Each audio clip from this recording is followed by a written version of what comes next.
అనకాపల్లి తహసీల్దార్ కార్యాలయం దగ్గర మనం ఉన్నాం. అనకాపల్లి తహసీల్దార్ కార్యాలయాన్ని మనం ఒకసారి చూడొచ్చు.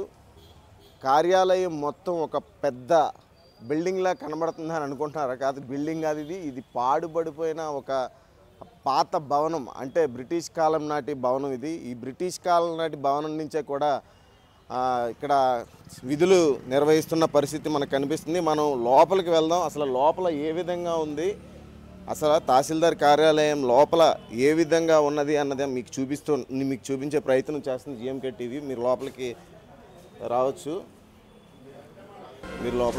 అలాగా మనం చూడొచ్చు. మనం రికార్డ్స్ రూమ్ ఏదైతే ఉందో, రికార్డ్స్ రూమ్ ముందు ఒక రూమ్ దగ్గరికి ఉంది. ఆ రూమ్ దగ్గరికి మనం వెళ్ళే ప్రయత్నం చేద్దాం. ఆ రూమ్ ఎలాగుందో చూపిస్తాను మీకు.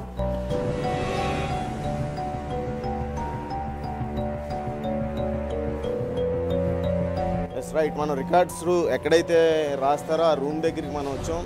మనం చూడొచ్చు, ఆ గోడ మీద చూడొచ్చు, మొత్తం గోడ అంతా కూడా బూజు పట్టేసి మొత్తం పెచ్చులు ఊడిపోయిన పరిస్థితులు అయితే కనిపిస్తున్నాయి. వర్షం పడితే చాలు మొత్తం కారిపోతుంది. మొత్తం ఎంఆర్ఓ ఆఫీస్ లోపల అంతా కూడా కారిపోతున్న పరిస్థితి.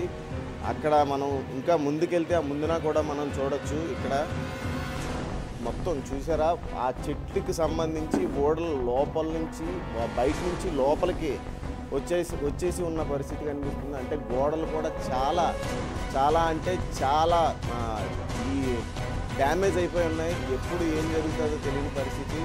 ఒకవేళ వర్షం పడినా ఏదైనా సరే నేల నుంచి ఏమి ఊడి పడిపోతాయో తెలియని పరిస్థితిలో ఎంఆర్ఓ ఆఫీస్ మొత్తం ఉన్నది. ఇక్కడ మనం చూడొచ్చు, సీట్స్ అన్నీ కూడా ఖాళీగా ఉన్నాయి. అంటే ఒకవేళ ఏదైనా జరుగుతుంది, పని ఉన్నప్పుడే ఇక్కడ వర్క్ చేస్తున్నారు, పని లేనప్పుడు కూడా బయటికి వెళ్ళిపోతున్న పరిస్థితి. ఎందుకనంటే ఒకవేళ ఏం ఊడి పడిపోతాయో తెలియని పరిస్థితి. అంటే 7 దశాబ్దాల కాలం నాటి ఎంఆర్ఓ ఆఫీస్, అంటే బ్రిటిష్ కాలం నాటిది ఎంఆర్ఓ ఆఫీసు. అప్పటి నుంచి ఇప్పటిదాకా కూడా the same as it is ఇలాగే ఉంది. ఈ లోపల కూడా రికార్డ్స్ రూమ్ ఉన్నది. కాకపోతే అది ఇంకో ఓపెన్ చేసలేదు, తాళాలు వేసి ఉన్నది, అది ఓపెన్ చేసలేదు. కానీ చూసారా రికార్డ్స్ రూము, అంటే మొత్తం భూములకి సంబంధించి ఇటు ప్రభుత్వానికి అటు ప్రజలకి సంబంధించిన భూముల తాలూకా రికార్డ్స్ అన్నీ కూడా ఇక్కడే ఉంటాయి.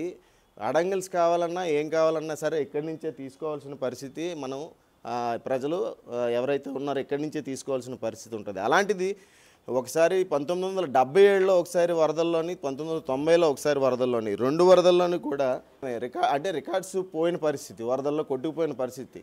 దాన్ని మళ్ళీ కొన్ని రికవరీ చేసి మళ్ళీ జాగ్రత్తగా దాచుకున్న పరిస్థితి కనిపిస్తుంది.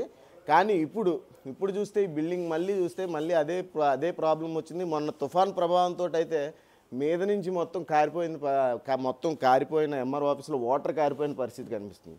ఈ వాటర్ కారిపోవడంతో ఇక్కడ రికార్డ్స్ ఏమవుతున్నాయి అని చెప్పి ప్రజలైతే ప్రజా సంఘాలు అయితే తీవ్ర ఆందోళన చేస్తున్నారు. ఇక్కడ చూడొచ్చు, మనం ఇక్కడ రికార్డ్స్ రూమ్లో ఉన్నారు. మనతో మాట్లాడే ప్రయత్నం చేద్దాం. వాళ్ళని అడిగి తెలుసుకుందాం అసలు ఏం జరుగుతుందని. సార్ చెప్పండి, అసలు ఈ లోపల సంబంధించి మొత్తం డ్యామేజ్ అయిపోయింది కదా, మీకు ఏం భయం అనిపించట్లేదా? బాగా భయం అనిపిస్తుందండి. ఎందుకంటే జనరల్గా ఇవంతా కూడా కంగలుగా ఉంది. వర్షం వస్తే కంప్లీట్గా ఒక అడుగు నీరు చేరిపోద్ది. చిన్న వర్షం అయినా వాటర్ వస్తుంది. నెక్స్ట్ ఏంటంటే మీద కూడా అలా పడతా ఉంటుంది. మనం కూర్చున్నప్పుడు కూడా భయం వేస్తుంది. అందుకని ఎక్కువ గాలి వచ్చినప్పుడు బయటకు నించుంటాం. మళ్ళీ ఇదిగా చేస్తున్నాం, వేరే ఆప్షన్ లేదు. ఇక్కడ ఏంటంటే బాత్రూమ్స్ కూడా, అంటే టాయిలెట్స్ అస్సలు లేవు. అసలు కంప్లీట్ అనమాట టోటల్గా. ఏవైనా ఉంటే ఎంపీడీ ఆఫీస్ పక్కన వెళ్ళి చేస్తున్నాం. నెక్స్ట్ ఏంటంటే ఎలకలు ఇలాగ కన్నలు ఉండడం వల్ల పాములు ఉంటాయేమని కొంచెం ఎక్కువ భయాలు ఉంది. నాకు తెలిసి ఈ ఎంఆర్ఓ ఆఫీస్ సంబంధించి ఎలకలు పాములు కూడా వచ్చిన రోజులు కూడా ఉన్నాయి ఇందులోని. అయితే దీన్ని కలెక్టర్ గారి దృష్టికి కానీ, పై అధికారుల దృష్టికి కానీ, ఎంఆర్ఓ దృష్టికి కానీ తీసుకెళ్లారంటే మీరు బిక్కుమంటూ భయపడుతూ పనిచేస్తున్న పరిస్థితులు కనిపిస్తున్నాయి. అంటే ఎక్కడ ఏ పెంకు పడిపోయినా సరే, ఏ బుర్ర కన్నం పడుతుందా, ఏం జరుగుతుందో తెలియని పరిస్థితుల్లో మీరు విధులు నిర్వహిస్తున్నారు కదా. మీకు అది చెప్పారు అసలు కలెక్టర్కి కానీ మీ పై అధికారులు కానీ తెలియపరిచారా? ఇదివరలో అప్పట్లో పాత కలెక్టర్ గారు, జిల్లా కలెక్టర్ గారు వచ్చి 2 times విజిట్ చేసినట్టు తెలిసింది. ప్రపోజల్స్ అయితే ఉన్నాయి, కానీ మరి త్వరగా నిర్ణయం తీసుకొని గవర్నమెంట్ ఏదైనా కొత్త బిల్డింగ్స్ గట్రా శాంక్షన్స్ కడితే బాగుంటుందని మా అభిప్రాయం. మీరు ఇంతకుముందు ఎక్కడ చేశారండి? ఇంతకుముందు ఎక్కడ చేశారు? అక్కడ ఎలా ఉండేది, ఇక్కడ ఎలా ఉంది? వడ్డత మాడగలో చేశాను సార్. అక్కడ ఎలక్షన్ సీనియర్ అసిస్టెంట్ని, ఇక్కడ కూడా ఎలక్షన్ సీనియర్ చేస్తే అక్కడ మాత్రం చాలా బాగుంటుందండి ఆఫీసు. అంటే ప్రభుత్వ ఆఫీస్ ఎలాగ ఉండాలన్నది ఆ పరిస్థితిలో ఉంటుంది. మరి ఇక్కడైతే మరి పరిస్థితి అయితే బాగోలేదు ప్రస్తుతానికి. మేము చేయడం అయితే బిక్కుబిక్కుమంటే అందరూ నాతో పాటుగా తహసీల్దార్ మ్యాక్సిమం స్టాఫ్ అంతా కూడా ఇబ్బంది పడే చేస్తాం. వర్షం పడిందంటే కంప్లీట్గాను కింద వాటర్ రావడము, మరి అన్ని రకాలుగా ఇబ్బంది ఫేస్ చేస్తున్నాం. ఏదైనా అంతగా తాత్కాలికంగా వేరే కొత్త బిల్డింగ్ అంటే వేరే ఎక్కడైనా ప్రైవేట్ బిల్డింగ్ అయినా షిఫ్ట్ చేస్తే బాగుంటుందని మా అభిప్రాయం. ఎందుకంటే మనమే సర్వీస్ ప్రజల కోసం చేస్తున్నాం. దాంతోపాటు మా సేఫ్టీ కూడా మాకు అవసరం పడుతుంది. మా వెనకాల కుటుంబం అందరూ ఉంటారు కాబట్టి దాన్ని కూడా ప్రభుత్వం పునరాలోచించాలని, వేగంగా ఏదైనా శాంక్షన్ చేసి లేకపోతే ఇంకా వేరేగా షిఫ్ట్ చేస్తే మంచిదని మా అభిప్రాయం. రైట్, చూశారు కదా, ఇక్కడ విధులు నిర్వహిస్తున్న అధికారి వారి మాటల్లోనే చెప్తున్నారు. బిక్కుబిక్కుమంటూ భయపడుతూ మేము పనిచేస్తున్న పరిస్థితి కనిపిస్తుంది. ఇక్కడ వర్షం పడితే చాలు అడుగు రోతు నీరు నిండిపోతుంది. అలాగే ఎలకలు, పాములు ఇలాంటివి అయినటువంటి క్షీరాలు కూడా ఇక్కడ చేరుకుంటాయి. మాకు భయంగా పనిచేయవలసి వస్తుందని కూడా చెప్తున్నారు.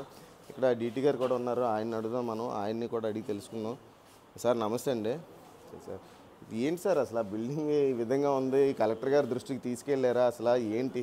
గతంలో చెప్పారట కలెక్టర్ గారికి, అతను లెటర్లు పెట్టడం జరిగింది. మరి తర్వాత ఇష్యూస్ మీద మనకు తెలియదు. ఇంకా మనం కూడా కొత్తగా వచ్చాను. నేను ఎన్ని రోజులు అయింది సార్ మీరు వచ్చి? 20 రోజులు. ఎలా ఉంది సార్? ఇంతకుముందు ఎక్కడ చేసేవారు? నేను ఇంతకుముందు నర్సీపట్నం చేసాను. అంటే అక్కడ ఆఫీస్కి ఇక్కడ ఆఫీస్కి ఏమన్నా తేడా కనిపిస్తుందా? ఒక్కొక్క దగ్గర ఒకలా ఉంటుంది, దానికి ఏం చెప్పగలం. అంటే ఇక్కడ మీరు మొన్న తుఫాన్లో ఇక్కడే పనిచేశారా? ఇక్కడే పనిచేసాను. ఎలా అనిపించింది వర్షం పడితే? వర్షం అది వచ్చేస్తుంది, లోనికి వచ్చేస్తుంది, వాటర్ అది ఫ్లో అయిపోతుంది. ఎంఆర్ఓ గారి దృష్టికి తీసుకెళ్లారా? చెప్పాము, ఎంఆర్ఓ గారి దృష్టి తీసుకెళ్ళి చెప్పాం. సార్ కూడా చూశారు. రైట్, డీటీ గారు కూడా అదే చెప్తున్నారు. ఏదైతే ఎంఆర్ఓ ఆఫీస్లో వచ్చి 20 రోజులు అవుతుంది, కానీ మొన్న తుఫాను కూడా కొద్దిగా ఇబ్బంది పడుతున్న పరిస్థితి కూడా నెలకొందని కూడా చెప్తున్నారు. మనం ఇక్కడ చూడొచ్చు, సీనియర్ అసిస్టెంట్ ఆయన కూడా అక్కడ ఆయన ఒక్కలే, అంటే ఆర్ఐకి సంబంధించి ఆర్ఐ కూడా లీవ్లో ఉన్నారు. చాలామంది ఎంఆర్ఓ ఆఫీస్ సంబంధించి అందరూ కూడా లీవ్లో ఉన్నారు. ఆ విధుల నిర్వహణలో మాత్రం కొంతమంది లీవ్లో ఉండడం వల్ల కొంతమంది పనిచేస్తున్న పరిస్థితులు కనిపిస్తున్నాయి. చూడొచ్చు, మనం ఇటు సైడ్ కూడా చూడొచ్చు. మొత్తం ఇదంతా కూడా మొత్తం ఓవరాల్గా చూడొచ్చు. ఇదంతా మనం ఎక్కడ చూసినా సరే 7 దశాబ్దాల కాలం నాటి బిల్డింగ్ ఇది. అంటే 7 దశాబ్దాల కాలం నాటి బిల్డింగ్లో పనిచేయడం అని అంటే కత్తి మీద సాము లాంటిది. అంటే ఏమవుతుందో తెలియదు, ఏ టైంలో ఏమవుతుందో తెలియదు, ఏ టైంలో ఏది పడిపోతుందో తెలియదు. మరి దీని మీద పై అధికారులు ఎందుకని స్పందించలేకపోతున్నారు? దీనిపై ఎందుకని వేరే బిల్డింగ్ ఏర్పాటు చేయలేకపోతున్నారు ఎంఆర్ఓ ఆఫీస్కి? ఇప్పటికొచ్చి ఎంఆర్ఓ ఆఫీస్కి బిల్డింగ్ ఏర్పాటు చేయలేకపోతున్నారు అని అంటే ఏమనుకోవాలి? అంటే ఒకప్పుడు అడ్మినిస్ట్రేషన్ అంతా కూడా అనకాపల్లి నుంచే జరిగేది. అంటే అడ్మినిస్ట్రేషన్ అనకాపల్లి నుంచి జరిగినప్పుడు ఇంత హెడ్ క్వార్టర్స్, అనకాపల్లి జిల్లా హెడ్ క్వార్టర్స్ ఎంఆర్ఓ ఆఫీస్ ఈ విధంగా ఉన్నది అని అంటే మరి ఇంకా ప్రజలు ఏమనుకోవాలి, ప్రభుత్వాలను ఏమనుకోవాలన్నది మరి ఇంకా తెలియవలసి ఉంది. దీని మీద ప్రభుత్వం కానీ అధికారులు కానీ వెంటనే చర్యలు తీసుకొని ఎంఆర్ఓ ఆఫీసు మార్చాలి, లేదనంటే దీన్ని బాగు చేయాలి అని చెప్పి కోరుకుంటున్న పరిస్థితి. వీడియో జర్నలిస్ట్ చందుతో షణ్ముఖ, GMK టీవీ, అనకాపల్లి జిల్లా నుంచి.